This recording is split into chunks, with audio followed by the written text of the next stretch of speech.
Some stories linger long after they're told, seeping into your thoughts and sending chills down your spine when you least expect it.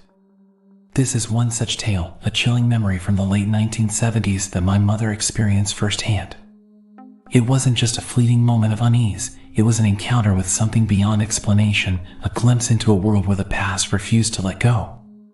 What started as an ordinary night at a friend's house turned into an unforgettable experience that still gives me goosebumps to this day. This is the story of the girl in the mirror, a quiet, haunting presence that left my mother questioning the line between the living and the dead.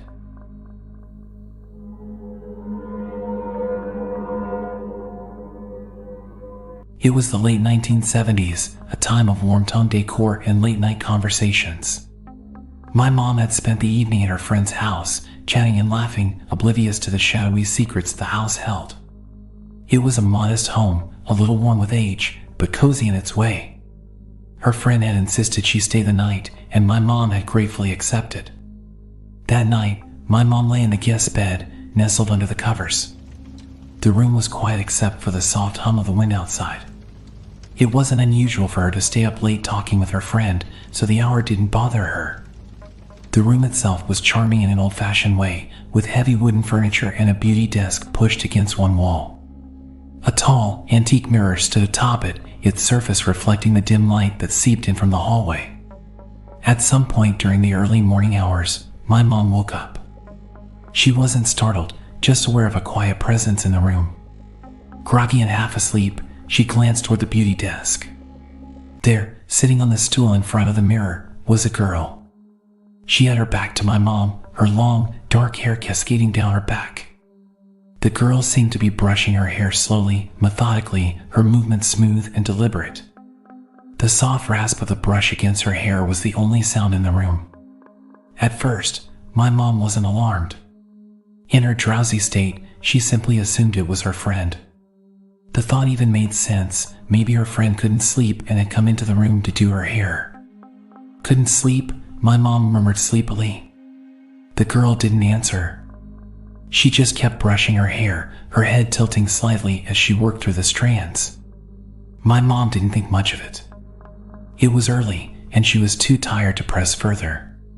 She turned over, pulling the blankets up to her chin, and drifted back to sleep. The next morning, the house was bright with sunlight streaming through the curtains. The memory of the girl brushing her hair was still fresh in my mom's mind, but it didn't strike her as strange, at least not yet. Over breakfast, she casually mentioned it to her friend. "I saw you brushing your hair in my room last night," she said with a small laugh.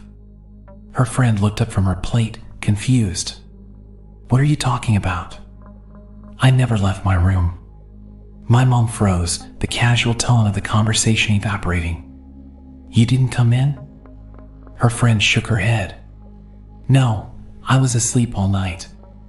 A cold feeling crept over my mom as the realization settled in. If her friend had been asleep the entire time, then who had been sitting at the beauty desk? She didn't want to ask the next question, but curiosity and fear pushed her. "Has anything strange ever happened in that room?"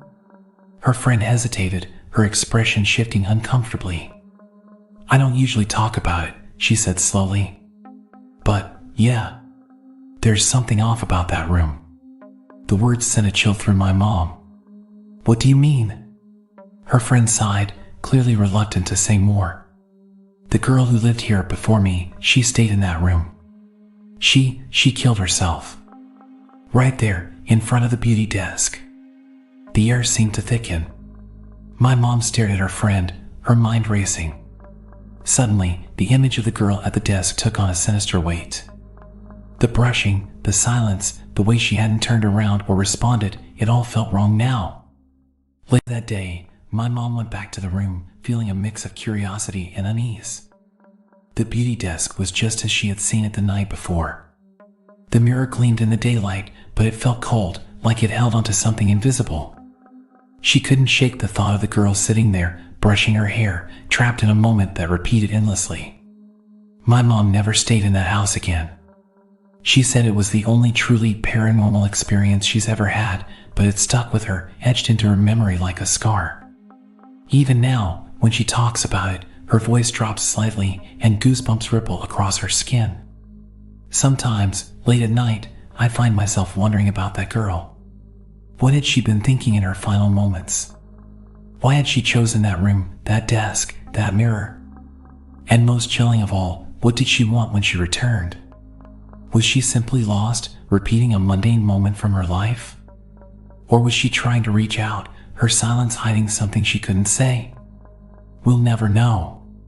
But one thing is certain, something brushed my mom's hair that night, and it wasn't her friend.